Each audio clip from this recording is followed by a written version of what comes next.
Alors comme annoncé, nous recevons maintenant le docteur Christian Bissanga. Bien, il fait son entrée sur ce plateau. Et très attendu d'ailleurs, depuis hier, nous étions en train de l'attendre. Docteur, bienvenue, approchez s'il vous plaît. Approchez. Bonjour docteur. Bienvenue docteur. Bonjour, Bon bonjour. matin, comme on dit chez nous. Bon matin. Morning. Approchez. Morning show. Morning show, yes. Comment allez-vous? Je vais très bien. En Très tout cas, heureux ça d'être fait avec vous. plaisir. Merci de m'avoir invité, de me recevoir sur votre plateau. Et hier, nous avons beaucoup attendu. Hein.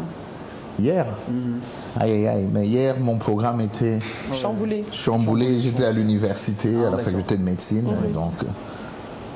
Alors pour le présenter, Alice Estelle. Le docteur Christian Bissanga est un chirurgien capillaire. Qu'est-ce que ça veut dire, chirurgien capillaire? Alors c'est un chirurgien qui s'occupe essentiellement du traitement des pathologies de cheveux. Donc entre autres la greffe de cheveux pour restaurer les cheveux qui ont été endommagés soit par les différents types de pertes de cheveux ou par des conditions innées ou génétiques telles que l'alopécie chez l'homme.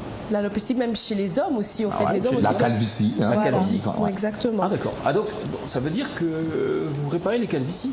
Voilà, je suis le docteur qui répare les calvities. Est-ce que ça s'apparente un tout petit peu à la chirurgie plastique? C'est de la chirurgie esthétique dans la majeure partie de... Oui. Mais qui a... Justement, oui. Pour certains, c'est thérapeutique parce que, surtout pour la femme, la femme n'est pas programmée à perdre ses cheveux. Donc si elle perd ses cheveux, une restauration, on ne peut pas considérer ça seulement comme esthétique, mais elle est curative en fait.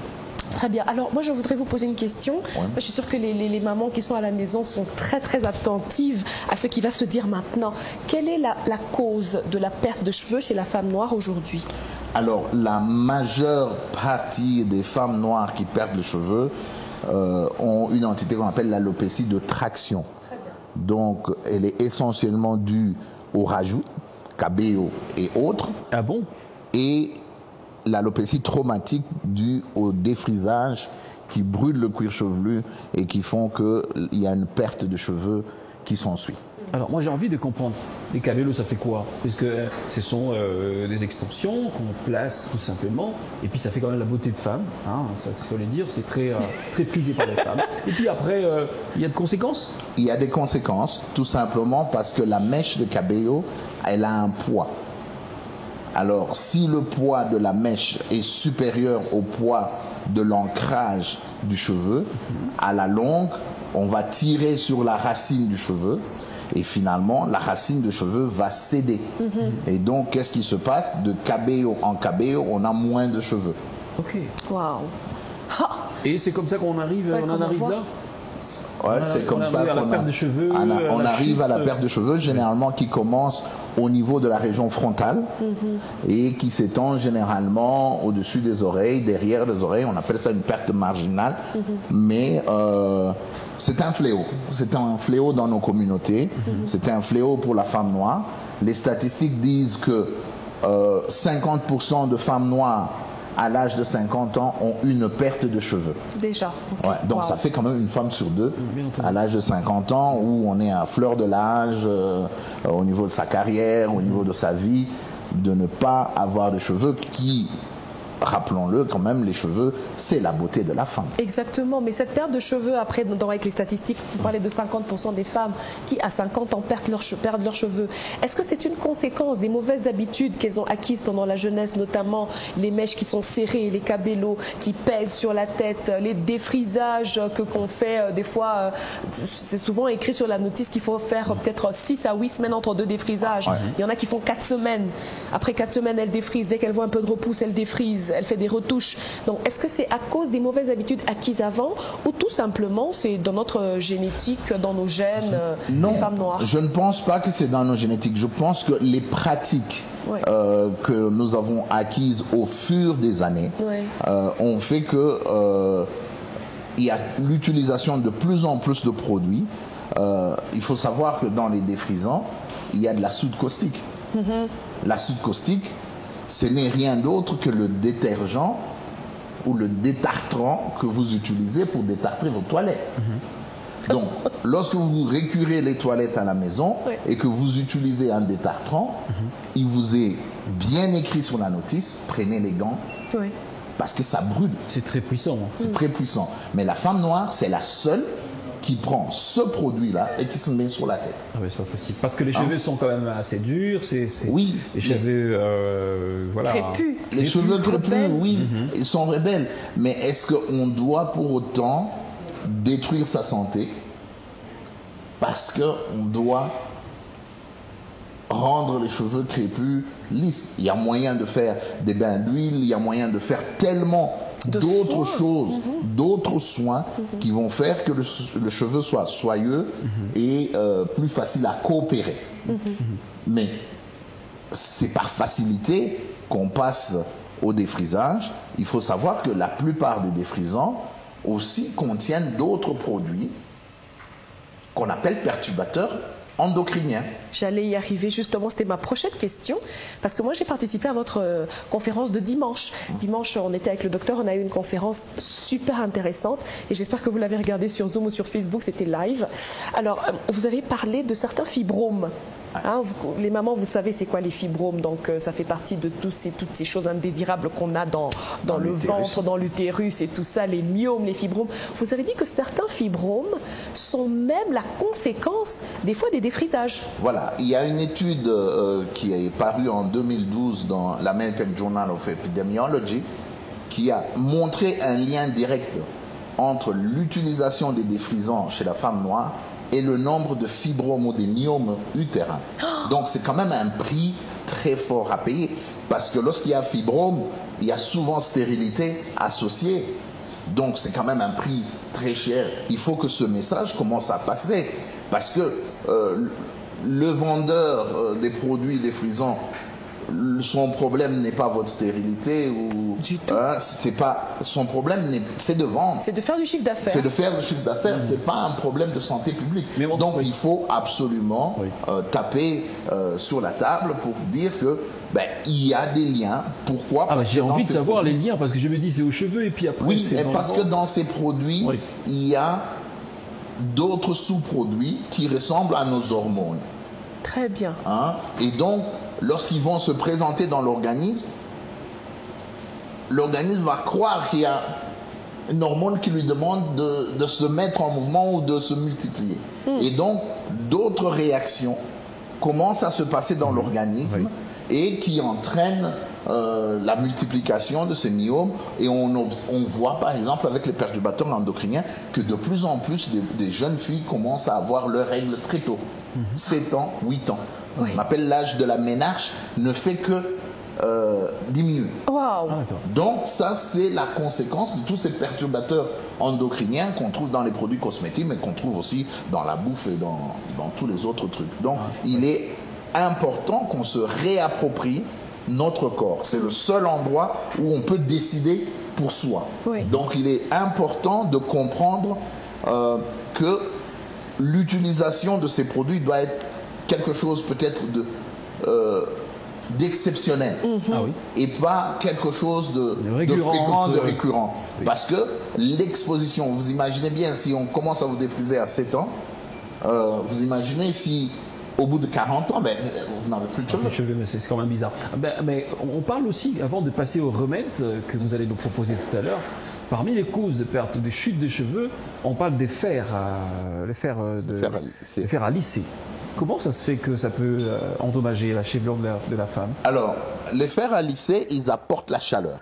Et la chaleur, il faut savoir que le cheveu afro, c'est un cheveu qui a moins de contenu en eau que les autres cheveux, que le cheveu européen ou asiatique. Alors, lorsqu'on va venir avec la chaleur, on va enlever encore de l'eau. Et donc, on va rendre ce cheveu susceptible à la cassure. Parce que le cheveu étant crépus, il a tendance naturellement à faire de nœuds et à se casser. Donc, une agression thermique va seulement aggraver les problèmes de cassure. Et donc, les gens vont me dire en consultation, docteur, mais ça fait 2 ans, mes cheveux ne poussent pas, ils sont à la même hauteur. Oui, c'est vrai. Mais c'est parce que, en fait, on a tellement cassé le cheveu ne pousse plus. En fait, le cheveu, je voulais comprendre. Est-ce que le cheveu, il pousse, mais on a du mal à conserver les longueurs? Ce sont les longueurs qui se cassent? Oui, parce qu'il y a des nœuds qui font que les longueurs se cassent. Exactement. Donc, pour prendre soin de ça, il faut hydrater le cheveu. Donc, hydratation veut dire de l'eau. Pas de l'huile, pas de la graisse, pas de karité. L'hydratation, c'est de l'eau. Donc, on doit apporter de l'eau à son cheveu. Or, la femme noire a une aversion de l'eau. Alors, oui, allez-y. Hein, elle a une aversion de l'eau. Oui. Moi et vous, on doit boire de l'eau tous les jours. C'est ça. Le cheveu doit boire de l'eau tous les jours. Ah, d'accord. Ok. Alors, Il moi, faut un spray avec de l'eau. Un spray avec de l'eau. Moi, je suis très impatient, d'abord, de commencer par les têtes chauves ou la calvitie chez l'homme, hein, parce que j'aimerais bien comprendre comment ça se passe, parce que j'ai l'impression que ça m'agresse légèrement. Mais j'aimerais bien savoir comment vous vous y prenez pour faire partir la calvitie. Alors, il faut savoir que chez l'homme, différemment de chez la femme, la perte de cheveux dans 99,5% chez l'homme, elle est d'origine génétique. Très bien. C'est parce qu'on a hérité des gènes de nos parents, de nos grands-parents, qui font qu'on est susceptible de développer la calvitie. En fait, la calvitie qu'on développe, elle est due à une hormone mâle qu'on appelle la dihydrotestostérone. Hein? Et donc, c'est l'exposition à cette dihydrotestostérone qui entraîne, puisqu'on est susceptible, qu'on commence tout doucement à reculer, la ligne frontale commence à reculer, les golfes commencent à se creuser, ou parfois au niveau du sommet du crâne, comme on les voit à l'écran, hein, on peut montrer quelques photos qui défilent à l'écran. Et donc, les cheveux commencent à s'affiner. Le premier stade, c'est l'affinement. Très bien.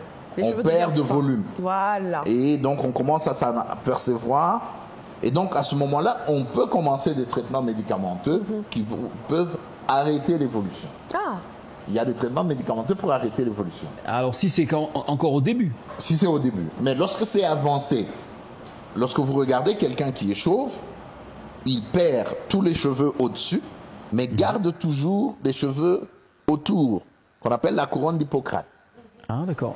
Alors, ces cheveux, comme la photo, là. Voilà. Et donc, ces cheveux qu'il y a sur le côté et derrière sont génétiquement programmés à ne pas tomber. Ok. Contrairement aux cheveux qu'il y a au-dessus de la tête qui sont génétiquement programmés à tomber parce que sensibles à cette hormone dont j'ai parlé, la dihydrotestostérone. Okay. Alors, donc, le but de la chirurgie ici, c'est maintenant de déplacer les cheveux qui sont génétiquement programmés à ne pas tomber, qui se trouvent derrière et sur le côté, et les replacer, les replanter, un peu comme on fait dans un champ. On prend des plantes et on les plante de manière espacée, mais il y a une certaine logique. Et donc, après, les cheveux vont pousser. Ah bon? Et on retrouve sa crinière de ses 18 ans. Généralement, ça redonne 10 ans d'âge. Et les gens se disent, je me sens jeune, j'ai pris 10 ans de moins. Mais ça a l'air d'être très... on a l'impression que c'est un peu dangereux. C'est pas dangereux du tout. C'est une opération qui se fait sous anesthésie locale. Le patient est éveillé pendant toute la durée de l'opération. C'est vrai que c'est une opération méticuleuse parce que c'est de la microchirurgie. Ça prend entre 8 et 12 heures. Mais, en tout cas, le patient est éveillé, donc il n'est pas mis sous anesthésie générale, c'est sous anesthésie locale. Oui. Généralement, lorsque les gens sont en bonne santé, ça se passe comme une lettre à la poste. Ça réussit à 100%? Toutes les personnes sont passées? Alors, si l'indication est bien posée, s'il n'y a pas de pathologie du cuir chevelu, oui, l'opération est une réussite dans la plupart des cas. Voilà. Alors moi, vous êtes chirurgien capillaire, docteur, c'est impressionnant. Je n'ai pas encore vu ça ici en RDC. Est-ce que vous êtes le premier à exercer cette profession ici ou il y en a d'autres? Ici en RDC, à Lubumbashi, il n'y a pas. Et en RDC, même en Afrique, il y en a très peu. Très peu. Même lorsqu'on va dans les conférences internationales, les chirurgiens noirs d'origine subsaharienne, ils se comptent sur les doigts de la main.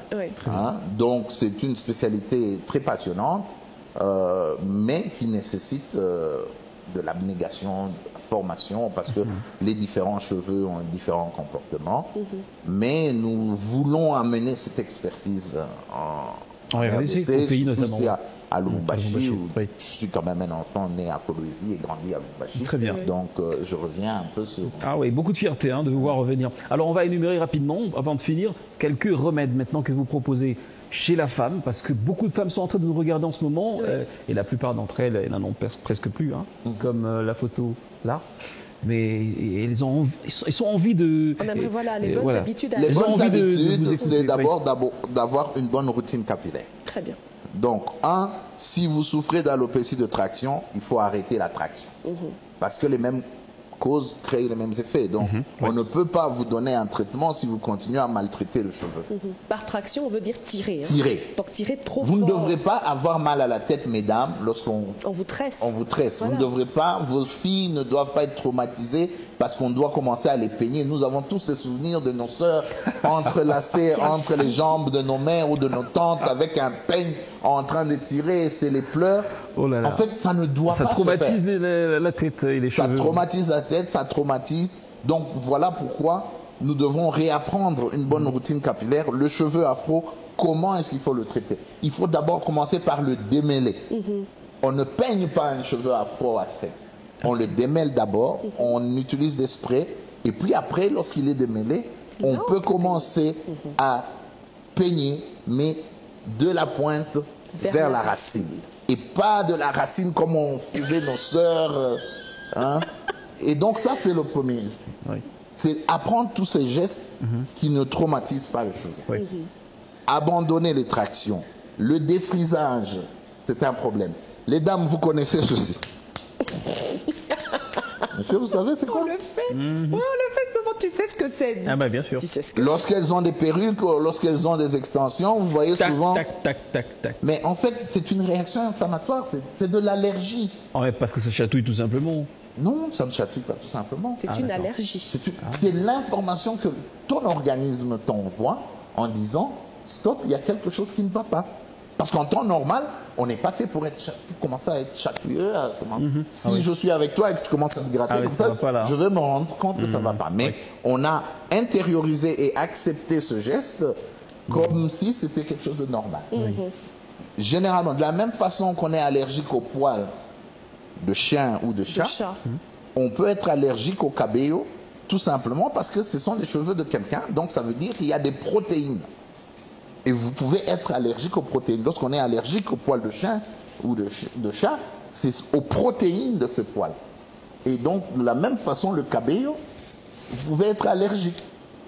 Si c'est naturel, vous pouvez être allergique, peu importe si c'est le brésilien le plus cher du monde, de tout ça, vous pouvez être allergique. Et ça commence par les démangeaisons. Les démangeaisons. Si c'est synthétique, c'est la même chose.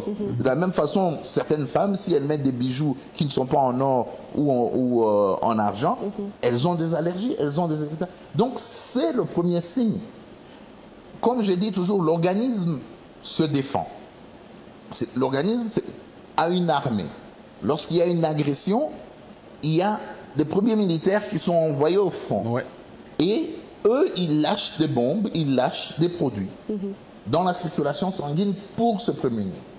Et ce sont ces bombes-là qui, dans un environnement de cheveux inflammatoire, créent de l'inflammation qui fait que la racine de cheveux est attaquée. Et donc, les cheveux sont programmés à se diviser X nombre de fois, mais puisqu'il y a cette inflammation chronique, le nombre de divisions cellulaires diminue. Et donc, le cheveu, il ne pousse plus ou il tombe et il n'est plus remplacé. Donc, c'est très important de comprendre son corps à partir du moment où ça prend en paix. On va finir, excusez-moi. Vous êtes appelé à beaucoup d'autres occupations. Je ne sais pas, vous avez un petit mot à placer avant de vous laisser partir parce que vous nous avez accordé très peu de temps. C'est passionnant, mais on est obligé Je pense que c'est un sujet énorme. On pourra en parler des heures. Je reviendrai à Lubumbashi parce que j'ai vu qu'avec la pandémie, malheureusement, on était obligé de limiter le nombre de personnes dans la salle pour respecter les gestes barrières. Effectivement, oui. Mais vraiment le mot, c'est que surtout pour les petites filles, de grâce, apprenez-leur à prendre soin de leurs cheveux et de ne pas chercher des canons de beauté venant d'ailleurs comme style, comme seul style.